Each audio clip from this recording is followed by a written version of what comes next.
Yo, what's up? I'm running this show today. It's your boy DJ King Tech. Yo, we got the legend of the Snowman is back. Jeezy dropped the album last week. We got Skyzoo's new project with Griselda and Elzhi. Plus, Lord Jamar always has a lot of shit to say about hip hop. Coming up next on That Boom Bap.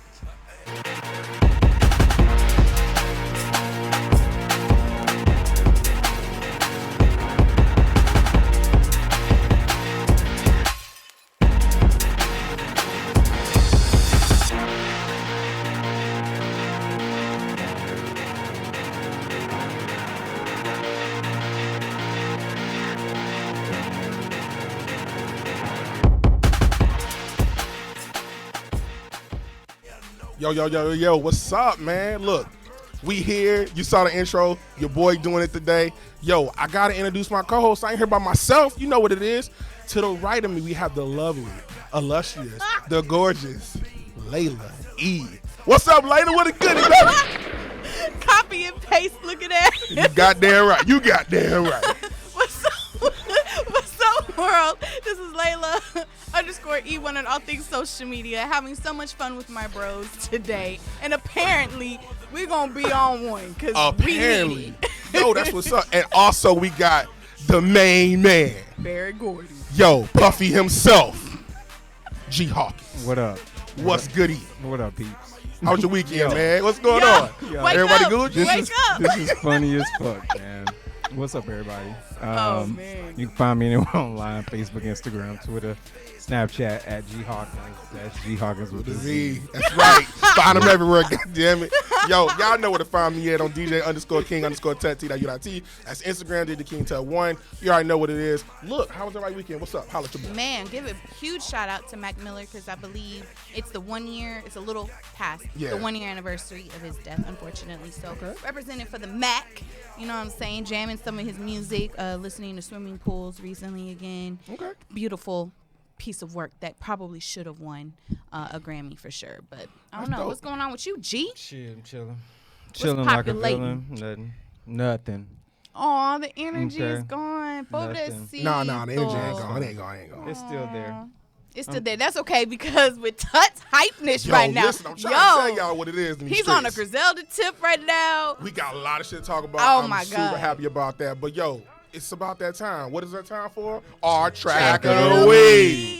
So this week, the track of the week comes from our main man, Skyzoo. He's got a new hit record out called Eastern Conference Allstars. It features Griselda, the whole camp, Benny the Butcher, Conway the Machine, Westside Gunn, and Elzhi off his Retropolitan album dropping in 2 weeks with Pete Rock. Let's let that rock out for a minute. Facto. Don't make it share on Facebook. Oh, shit.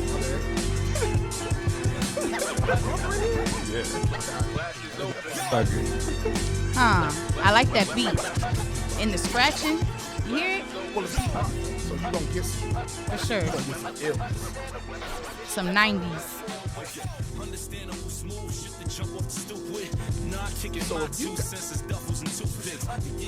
So if you guys have not heard this track, audience, if you haven't heard this track, this is one of probably the best posse cuts I've heard in quite some time. You have 5 spitters on this track, and they all go ham. It is literally one of those who had the best verse. So, King, what y'all think about the track? Man, I'm going to be real with you. This is my first listen for me. Okay. And I can say right now that I'm really feeling the whole vibe to it. Okay. But if I had to probably pick, I'm pretty sure it's going to be hard to pick just one person that probably killed this because you have, again, 5 all-stars on this track alone. Yeah, So, it's definitely difficult. They had the internet buzzing when he dropped this last week. It actually dropped last Thursday. Had the internet on fire. G, what you think? You know what's funny, or you know what's appreciative about this is the fact that Elzhi is on this, and I don't think he gets enough love, enough shine. And he's probably one of the strongest MCs you've never heard of. Yeah. And So shout out to Elzhi, and shout out to Skyzoo just for being in your top 5. You know, my God, for continuing to do what the fuck he's doing, and this the mix that Pete Rock has done with this shit sounds phenomenal. Sounds It fire. sounds phenomenal. Yeah. The beat is amazing. I agree with you 100%. Elzhi, I mean, he did drop Jericho Jackson last year, which was a dope project. And you know, we never can forget what he did to Nas's Illmatic, which was crazy. Remixing that shit. But yeah, it's a dope track, man. I mean, I listened to it a bunch of times. One time it's Skyzoo, who actually released his verse on Instagram, acapella, which was dope. Then it's Benny, then it's Conway the Machine bodying it, Westside Gunn kills it, and then Elzhi. I mean, it's amazing, dog. It's a really dope track, and I love it. It's in that Griselda wheelhouse, and I love the fact that Skyzoo and Griselda have always rocked with one another. I think that's a great fit. They always make great music together, and you sprinkle that Elzhi on top of it, man. That's the adobo. That's like the paprika on top of the motherfucking deviled eggs. You know, you need that. You don't really need it, but you need that. No, you kind of do, because deviled eggs wouldn't really be the taste same. like shit. It's okay. Yeah, you can't eat everybody's deviled eggs unless it has the paprika. Fact. Anything else about the track, y'all? You want to talk about? I mean, it just excites me for the album. You know, Can't wait. It's just more A teaser fuel on the fire. It drops tomorrow.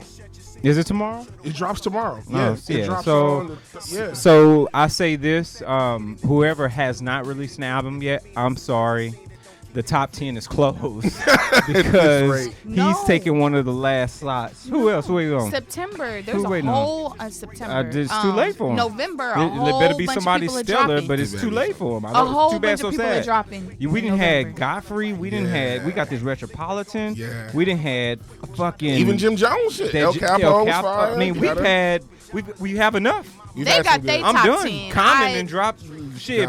Let us love again or something.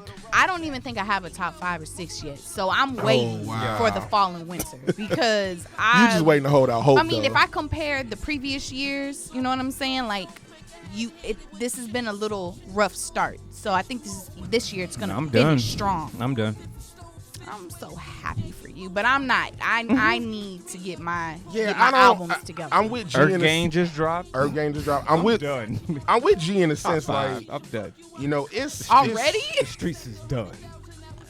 I mean, you gotta listen. You gotta come with some shit, man. I mean, at this point, you know, you've had the whole year, and it was some light months in there. Y'all niggas and y'all agents and y'all, bruh, y'all did not do y'all due diligence, because I might have moved some shit around if I saw what the landscape looked like. We was starving the first 4-5 months of the year. We had some stuff here and there, but for the most part, it was plenty. It was time for y'all to drop shit, and for y'all that didn't, and y'all dropping at the end with everybody else, man. Good luck, my nigga. Oh my God. Good luck. And everybody on Facebook, also, you know, put in the comments who you're waiting for to drop a fire album or who you are feeling for this year. Because definitely, I don't have a top 10 like these guys already have, and it's. I don't know if I got a top 10, but I think G's right. I think I probably got. The first quarter slots, strong. 1 or 2 slots left, maybe 1 or 2 slots. Damn, and I have to go back and look, because honestly, I'm still very happy with my top 5. Yeah. And we've had some heat come out since then. Jadena, Rhapsody. I mean, Rhapsody. The past month has dropped fire, more fire than the rest of the year. It gets just collectively, not spread out, but no, it is what it is. I don't even know. Like, my top 5 is difficult right now, and just thinking of Jadena, Rhapsody, Earth Gang, because I've been on Earth Gang since it dropped, and then adding in this Skyzoo, and not to mention the 10 other albums before this, Return of the Dream. That's another. That's one that didn't make it because he just didn't have the. I mean, it's some. Bruh. I don't know. There's a lot of stuff coming along. Done. I'm really excited for November though. Well, you know what? But you know what's fun though? You know what's funny though? I think it'll be interesting to see. When we do give our top 10s, like who cracked in who came in somebody drinks, somebody dropped some like fire. Last year, JID got right up in there. That's a good point. That's a good point. But see, November is always what I've seen, like with the trends. So it's always like June, July, for sure. September and November always have the best drops, for sure. Okay. Well, you like that? You like that? Yeah. Like, okay. Okay. Yeah. Okay. But that's hot shit. And we've got other hot shit coming up right here on That Boom Bap. We want you all to stay tuned. Oh, Facebook Live, folks. That's what you was talking about. Fuck y'all. We got to go. No. We out. Dope we shit. out. We'll see y'all later. Yo, Facebook Live, we love you. We support y'all. Thank y'all so much. Peace. All right. Look at me. I didn't stepped up to the fucking plate. There you go. Let's get threw this that shit alley-oop rolling. at you. We got some other hot shit coming up. We want everybody to stay tuned to That Boom Bap.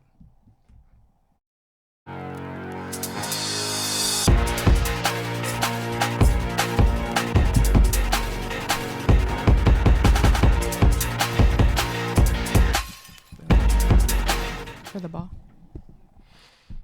Yes, indeed. We got this hip hop news right here on That Boom Bap. Layla, your homie lover friend, your bedroom buddy, Lord Jamar has been in them streets. Nobody knows about that one. He been in the street. Well, we know about old dude from New York. It's cool.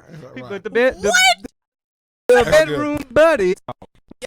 Okay, so some people just, I feel like, say things to get a rise out of people, and then there's those that are really that close-minded and just say whatever the fuck they want to say. And Lord Jamar has definitely been one of those people. Now, recently on his podcast that he has with Rod Digger, The Got Me podcast. Yeah, I'm just gonna quote him and not paraphrase.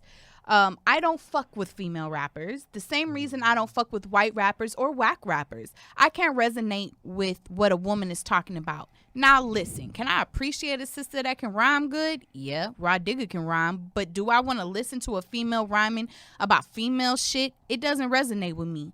Now MC Lyte was different because we were younger. It was a different time, and Lyte was almost like a tomboy, and so you kind of knew girls like Lyte, but Lyte's music was a lot more harder. And then he tries to close up the conversation by saying, I feel that hip hop is masculine, and it's the side of black music, and R&B is more of the feminine side. Think about the themes. In R&B, we sing about love and tenderness and shit like that. Traditionally, we do. In hip hop, it's more manly things. So he said a lot. Yeah. And it brought a question, because I've actually heard people say, I can't really listen to female rappers like that. Like, I can't take them serious, so I don't listen to them. And it took me to that moment when that person said it, where I was puzzled and confused, because at one point in time, people were definitely jamming, you know, like the Lauryn Hills and the Rod Diggers and the MC Lights and the Queen Latifahs and the Lil Kim. So it's kind of like, what is really going on? So based on what he had to say, what do my broskies here at That Boom Bap feel about it? Gee, you want to go first? I don't give a fuck, dog. You know what? I don't. I think he's on some You other don't give shit. a fuck about what part? About what Lord Jamar saying. I don't give a fuck. Rhapsody's album is fucking fire. Top Right. 5 of the year. And she's top 5 MC that happens to be female. We talked about this shit the other day.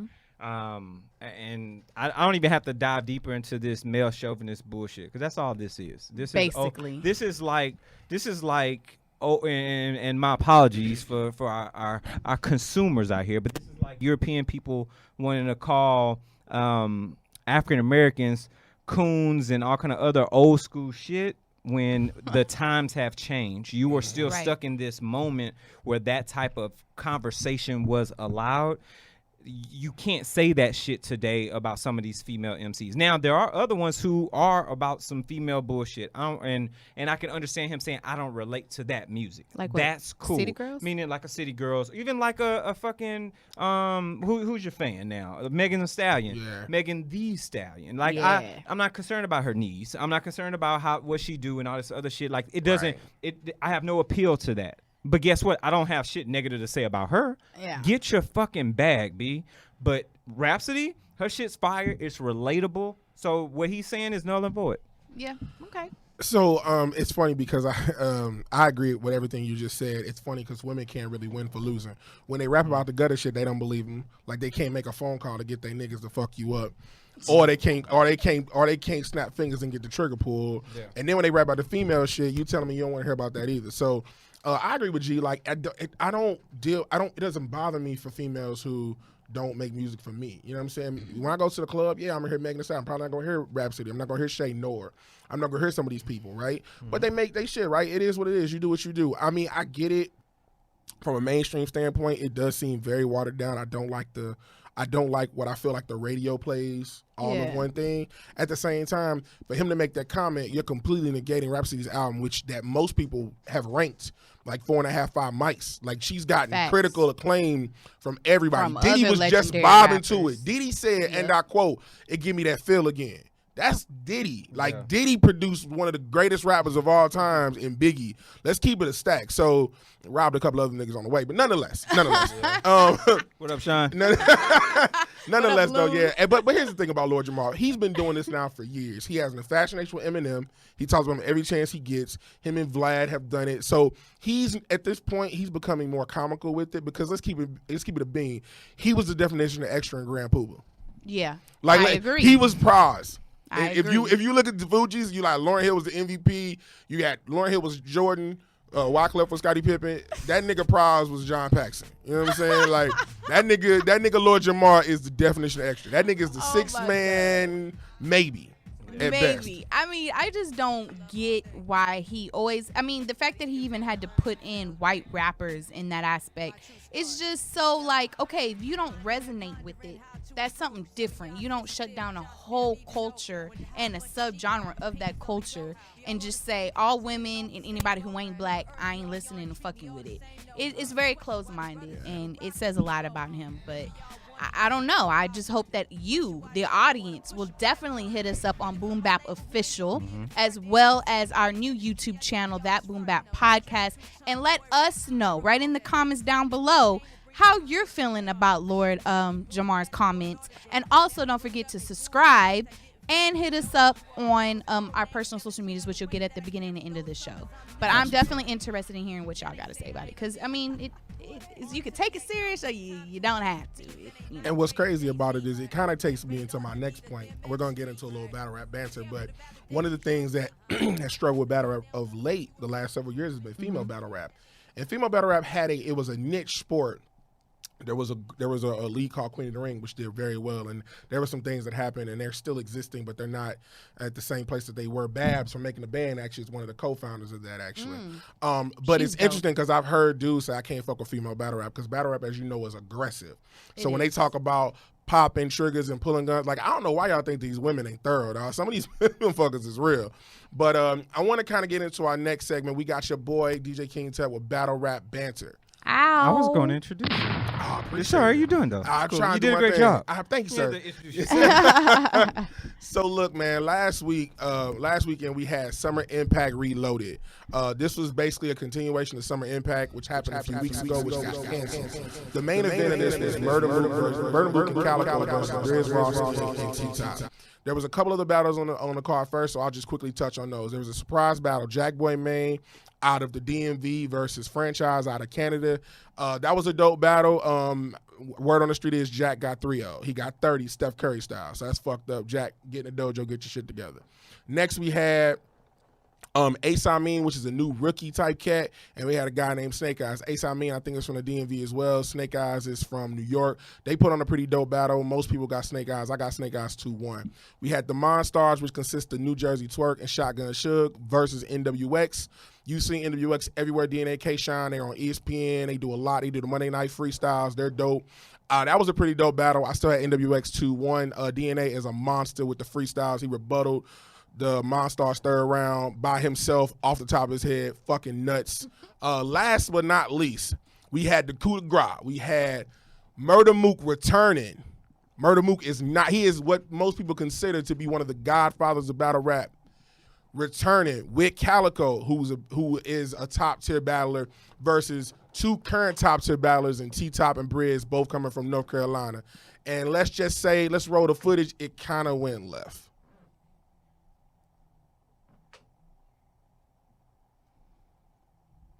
Oh, shit. Yeah. No sound needed on that. They got it shaking. So this turned into basically a stage clearing battle royal. This event was in Queens. It was a free event. That explains it. Smack was making up this Summer Madness event that went over, so they had to close the venue early in Charlotte. Needless to say, this has been all the talk of the culture, the battle rap culture for the last couple days. Yo, man, the fact of the matter is this. It's battle rap. You say what you say to people. You can't tell a man how to react to something, but apparently Mook didn't like something that Briz said, and then there was some unintentional shoving and pushing, and next thing you know, they got to shake it on the stage. The battle only got through a round and a half, so I can't really give you a winner, to say the least. Briz and T-Top's first round was dope. Cal and Mook was just warming up, but I think it's safe to say we can put this battle over to the side. We don't need to see it again. Maybe some one-on-one battles can come out of this, but it is what it is. Luckily, the owner of the venue, I guess, wasn't too upset. They explained it to him it was hip-hop, and they haven't lost the venue, so that's dope. But anyway, that's Battle Rap Bands with your boy DJ King Tut. The next big card that's coming up that you guys are going to care about is called, it's in Philly. It's featuring Cass versus Arse, and we'll talk about that as the date gets closer. Salute. Ow. That was crazy. Battle Rap Banter. Yo, I try to get it DJ in. King Tut. Oh my God, we all did it. That is so funny. Yeah. That is so funny. But that's crazy. I'm interested in going. When I go to my first show, it has to be with you. Yeah, let's get it popping. Okay. So we definitely Maybe gotta they go. come to it. Maybe they'll do another big event down here next year, and we'll go from there. They probably will. Yeah. They fuck with Houston. They've done 2 Gnomes, which is their second biggest event. Okay. down So here, UIL back to back. is the biggest event. URL. URL is the Ultimate biggest. Rap League. Mm-hmm. It's Smack Okay. White. Ultimate. Ultimate Rap League. Mm-hmm. Smack White is the founder of the Smack DVDs, where you used to get like Cocaine back in the City. day. Yeah, I remember the Smack DVDs. Yeah. So Smack. Well, they smacking dope. people on stage. Hey, yo, real Better talk. watch it. That doesn't happen often, though. Real shit. All right. Oh man. Yo. That's so, crazy. we got some other shit coming up, which is our Album review. Right here. Stay tuned. Yeah. Stay tuned to That Boom Bap. We in the wild. Ah.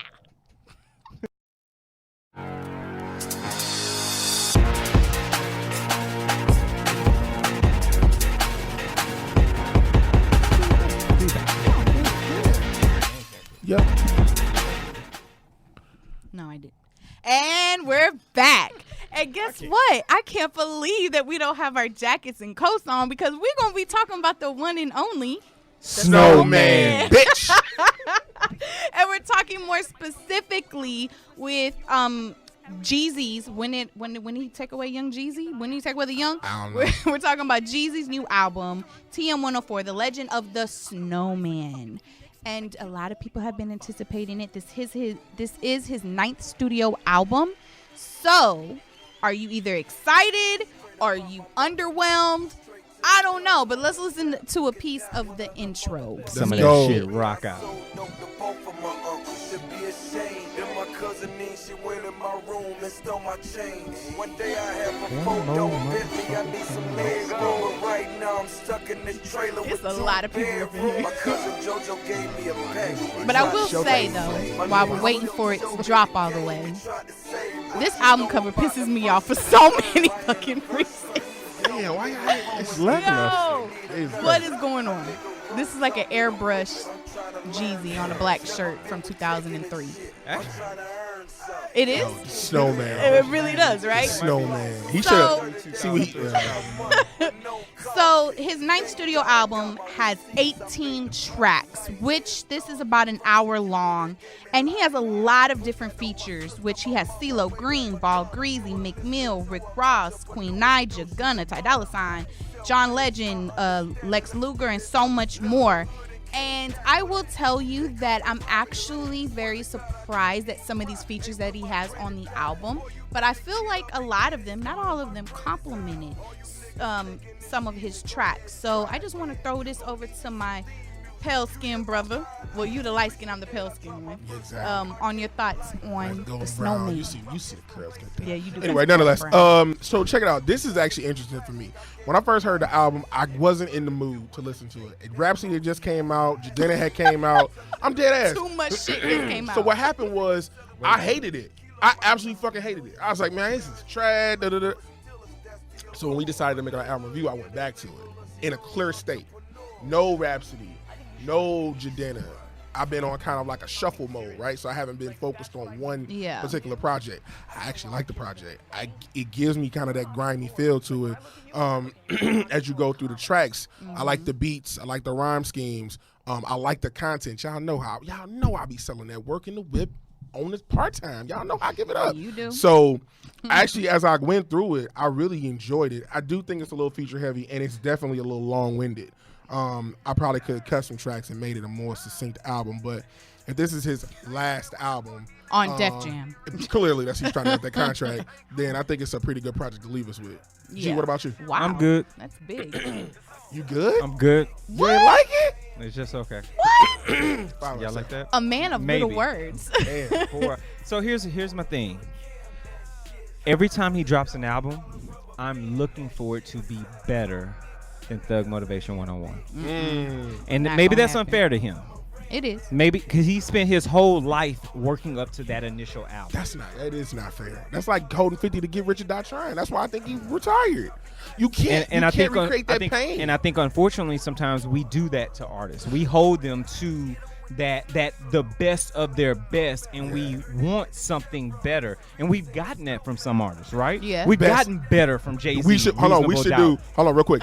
We should at some point we need to put this down in the notes. Okay. I want to do what sequel was better than the original when it comes out, because it's very hard. That's okay. good. You think, I just don't tell everybody. Don't say it now, because it's like movies, right? Very rarely does a sequel outdo the original. I would love to see whose second album or even third album was better than their first album. I would love to kind of break that down. Anyway, the first person that comes to mind is J. Cole. Because some of his sequels are way better than his first debut album. Maybe not his mixtape, Friday Night Lights. That's a different conversation. Anyway, back to Jeezy. Back to Jeezy. No, it's a great question. So here's the thing. It's a roller coaster for me. There are things in here that I enjoy and love, and I can get into the mood, and I'm flowing with it as we go from Look Like, Better Tell Him to Mr. Pyrex. Then there are times where he loses me a little bit with Oh Yeah and going into White Keys before we get back to MLK Boulevard. So I'm in the pocket and I'm out the pocket, and it's not to speak ill or negative on the content of this body of work, but it's just some parts of it is impressive and I appreciate it. The other parts that are unimpressive, and I'm still holding out for that album that is hard as fuck from start to finish. Oh, yeah. I think nothing can really top his first album. And that kind of really sucks, because listening to this, well, first of all, I have a lot of things to say. I have a lot of mixed emotions. I probably should have listened to this a lot more. And I probably would end up loving I said loving this album as time goes on. But when I first heard it, I absolutely was just like, what is this? Is this like the Carter 5 all over again? Like, you just had a whole bunch of tracks you were holding on to for 5, 10, 15 years, and then you decided, I do need to hurry up and get out of this Def Jam deal. Let me just throw in some paprika over here, some salt and pepper over here, and bam, there goes my album. And for me, I don't appreciate albums like that, because, again, I don't mind someone who, if you're that amazing and you just stay in that lane at all times, it's great. But I also love rappers who we could see their growth. We can see how they grow. I mean, you still talking about the snow, and it's just kind of like, okay, what about the snow? Are you making double dividends on this? Like, what's going on? Like, it's the same stuff. And for some reason, Jeezy reminds me of that cool old uncle that be at all the barbecues, at the barbecue pit, who, when he see a cute little thing walk in, he know they ain't related, he'll come up to him like, you from Tennessee? Nah, why? Because you the only 10 I see. Like, he got these lame little jokes, and like, that's what he did throughout this whole album. Like, he said something about want no beef, but it's all gravy, and I was just like, yo, like, these are elementary like hits. So I would, but I mean, how can you? I want you to call out these other artists you really like with these nursery ass rhymes, but nevertheless, keep going. Are you talking about Megan Thee Stallion? Listen, I ain't saying no names. You put them names out. I'm just saying. No. But what I'm saying is, it's funny to hear someone talking about street shit, but they throw in some of those corny, cute lines. That's really what I'm talking about. So it's not all about that. And I really feel like Jeezy probably wouldn't be Jeezy if it wasn't, one, for his ad-libs, and 2, for his voice, and 3, he picks great ass production beats. Like, his beat selections are actually a lot fire than a lot of his lyrical content. Them niggas from the South That's got just them ears, boy, don't they? Word. They do. I mean, this was definitely a trap song, and Pyrex is probably one of my favorite ones on there because it kind of hit like something that would be on Thug Motivation 101. I was gonna say it's not one of my favorite tracks, but it sounds like it came right after Thug Motivation 101. Like, that doesn't even sound like something that he created right now. No, it's questionable. All right, well, let's talk about it. Let's talk about some of your favorite hits. I like Big Shit. I actually like Entrepreneur or whatever. That's a dope track. I like White Keys. White Keys was also my favorite. I thought this Ross track was better than the vice versa. Ain't that some shit? That's crazy. I thought the 06 was better with Ross than the fucking track that was on Ross's album with Jeezy. Yep. I actually like the album. Again, like I said, it had to grow on me. I do agree it's not his best work. That's why I'm just writing my rating. I'm giving it 3 God damn, we ain't never go to a rating that fast. It's fine though. Shit, it's real rap. Ain't much more to say. Yeah, 3.75 mics out of 5. No rice bowls? I got rice bowls. Oh, that's fine. You can throw the rice out there. I don't think it's rice bowl worthy for me personally at this point. But I get it. It's not his best work, and it definitely wasn't. In the pantheon of what dropped that week, he might be below Obi Trice, my nigga, and let that sink in. If you keeping it a buck with you. Obi. And Obi Trice is nice. Obi. But it's crazy. Obi. Layla? Nope, I'm going last on this one because apparently I got a lot to say. Bippa. Maybe not Bippa today. No. The bars are the bars. You know, it just is what it is. It's Jeezy. There's no impact for me. The production is just okay. I think the playback value is difficult because the album feels very chaotic. It's all over the place, so there's no clear follow through, and which then speaks to the arrangement of it. And I didn't even think about that until you said it. It feels like something like Carter 5, where you've got some stowaways that ends up on this album. Yeah. Versus I'm doing this because I'm an artist and I have something to say. Right. Yeah, it feels more like I just need to get this fucking contract beat. Pretty much. You know, numbers is right. I need to go now. I got my masters. It's time to leave. Yeah. So because of that, out of these 18 motherfucking tracks, I'm gonna have to give this a solid 9 out of 18. Ooh, that's 50%. That's trend action. Yeah. Damn. That's 9 out of 18. There's probably about 4 or 5 tracks I like. A couple of points off of Bippa. So how many rice bowls if we were to equate? I give it a bowl and a half. Bowl and a half of rice. I mean, that's basically what mine's equated to. A bowl and a quarter. I'm not good at this math Maybe thing. Okay. Maybe I'm hungry. I am very hungry. Like, rice, I really wish the studio wasn't packed with 200 people so we could go out to eat. Yeah, I saw them bringing in that food. What's good? So, okay. Well, where do I start? I'm really upset that he had as a feature from Rick Ross on track 06 because I don't feel like he utilized Rick Ross to the full capability that he should have. I feel like that was a wasted feature, and I feel like Ross definitely could have been utilized on a different track. Probably MLK Boulevard with Meek Mill. Which, by the way, can we stop putting Martin Luther King's name in music about drugs and stuff like that? We can't. Like, I understand the damn MLK Boulevard Avenue parkways and streets are always in the hood. Thank you. But damn, can we please keep his name out of people's mouth? Martin Luther King. Martin Luther King and Malcolm X are always in the toughest areas in every city. I get it. But I do like.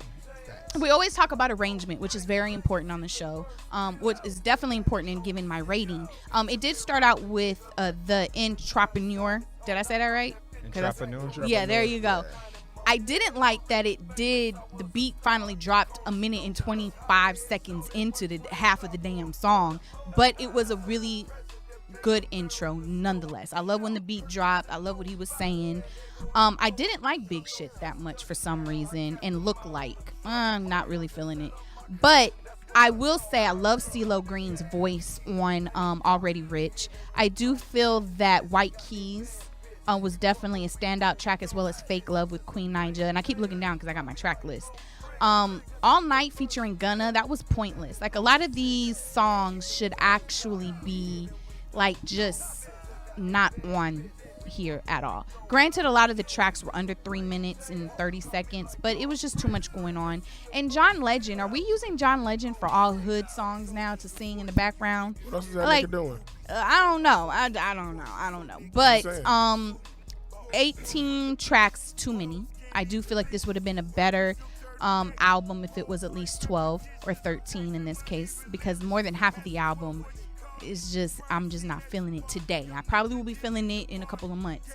The production, this is the best part of this album, is production. He picks great beats. Nas, take notes. I say this every damn show. He has a great team behind him, but he needs to work on his delivery and his lyrical punchlines, if you can even call it that. So Jeezy, this album for me was we've been waiting since Pressure in 2017. We need some more action, but I get it. It sounds like you just trying to get up out of this contract, do your due diligence. We appreciate it, but this album out of 10 for me would have to be, I don't want to say 5, but a 6. All right, cool. Because I ended up starting to like it the more I hear it. The more I heard it, I actually started liking it. So I'll give it a 6. I'll be fair. There you have it, ladies and gentlemen. All right, Boom Bap's review of Jeezy's Thug Motivation 104, The Legend of the Snowman. Yo, so, Layla. Is he legendary, though? Legend of the Snowman. No, but do you think that Jeezy is, like, do you have him in your top 10? No. He's in nobody's top 10 at this table. No, but I think I know people that have him in their top 5. I think what he's done, what he did for trap music or making it. I mean, you gotta think, man. You gotta go back. TM101, like, I had a Snowman T-shirt. I bet you did. Wore it to the pharmacy, and they thought the shit was funny. And it said, "I got that snow ... man with a mean frosty," and they thought the shit was dope. And I'm like, you really don't understand. This shirt is fire. Yeah. And I worked in a pharmacy, which was funny. So nonetheless, it is what it is. So Layla, where do people find you at? Oh, we're really trying to wrap this up. I'm trying to make it stretch another 5 minutes. You don't have to. Trying to make it stretch. Okay. Reach your audience. Reach your co-hosts. We're like, laptops got closed. I know. We're looking at you. This is such a short show. It's okay. Okay. You're fine. All right, y'all. Yes. You can definitely have great conversations with me, debate me, and do all of that on 2 different social media handles on IG. That is Layla_E1. And definitely find us at Boom Bap Official. That definitely we be checking that and replying back. So hit us up there. And since we're doing this backwards today. That's fine. Go ahead. You can find me anywhere online: Facebook, Instagram, Twitter, and Snapchat at G Hawkins. That's G Hawkins with a Z. Tut. Y'all know what's up when I'm rolling up. DJ_King_Tut, T.U.T. Instagram, DJ King Tut 1. That's Twitter. You follow me, I follow back. And yo, if we don't tell you anything else, we tell you rap minus lies equals hip hop. And that's that Boom Bap. See y'all later, folks. Peace.